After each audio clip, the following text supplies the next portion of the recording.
Good morning, everyone. Mike Thomas here with Cornerstone Home Inspection Group.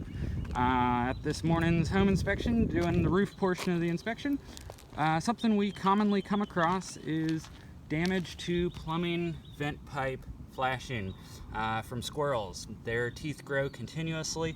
They need to chew on stuff to keep them trimmed back, and the lead vent pipe flashing is a great option for them, unfortunately. So oftentimes, if it's not real severe, they can be sealed, but sometimes they just need to be replaced.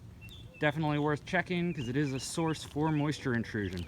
Give us a call for your home inspection. My number is 941-993-0216. Thank you and have a great day.